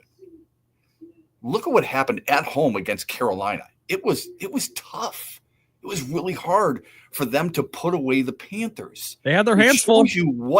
It shows you what can happen on a regular basis in the National Football League. Who would have thought Buffalo, after doing what they've done and playing in the conditions they played a week ago, the snow and all that stuff, right? Winning that game and then going to a nice, comfy dome where the Rams don't have a huge home field advantage because it's not like their crowd is like at Ford Field, all right? You've got as much of a fan base from the opposition, depending on the opposition, as you do for the home team when you're out in Los Angeles and you're a Rams fan. I felt like, man, the Lions have reeled off wins over the Cardinals, the Seahawks, the Cowboys, the Vikings, the Titans, and the Packers. They're on a 6-game roll. They're not, as I said at the time, they're not running the table. Where do they stub their toe? Houston was positioned between Green Bay, a team, you're coming off an emotional win at Green Bay, and a Jacksonville team that stinks. So I'm thinking, this might be the time. And then you get behind it at halftime. Houston's trying to make a statement. All those cliches that you want to throw in there oftentimes do come true. I thought that was the one that for sure was going to me, was their best win so far. We'll see if they beat Buffalo. And I know it's a home game. I don't care. I mean, the lone loss is a home game. If they beat Buffalo, that for me would trump them all, because I think Buffalo is the best team that they will have played on their schedule this year. And they're coming. You're going to have to score some points against Buffalo. Holy crap, is that offense potent. But you're going to be able to run the football against Buffalo. And that's what Detroit's going to do, I think, this coming Sunday. So anyway, that's we digress there. We'll get to that later in the week. Let's get to the Daily Wager. We have it for you every single day. It's the Daily Wager brought to you by Soaring Eagle Casino and Resort. Check out their sportsbook, Ascend. It is phenomenal with really good food, nice cold drinks, big screen TVs everywhere, where you can watch a ton of different sporting events. Soaring Eagle Casino and Resort and Ascend. It is exactly where you want to be when you're watching the biggest of games. What did you have for us Friday, Trent? And what do you have for us today? Friday, we had Army plus 4.5 against Tulane. And Army, of course, won outright. I texted Shep. I was like, I should have just taken money line. Yeah, that's a really good win for them, don't you think? Yeah. Yep. Rock solid. Underdogs. They went in there, proved why they were still ranked in the AP top 25 to end the season. And an 11-1 year for the Golden Knights. Nothing to hang your head about. Tonight, I'm going to go way off the board and have some fun with this one. We got Monday Night Football tonight. CeeDee Lamb. It's the Bengals and the Cowboys, right? Bengals, Cowboys. CeeDee Lamb to have 2 touchdowns. There is great value on it.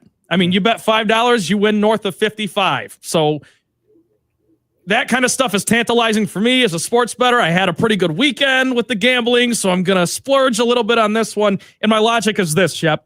Cincinnati has the 27th best passing defense, so it's not great. Yeah. And also, I mean, I know it's Cooper Rush under center. CeeDee Lamb is, I don't want to say all they got because I don't want to sell some of those other guys short in Dallas, but I just think you could see Cooper Rush go CeeDee's way quite a bit tonight. So give me CeeDee Lamb to get in the end zone twice. It's plus 1,000.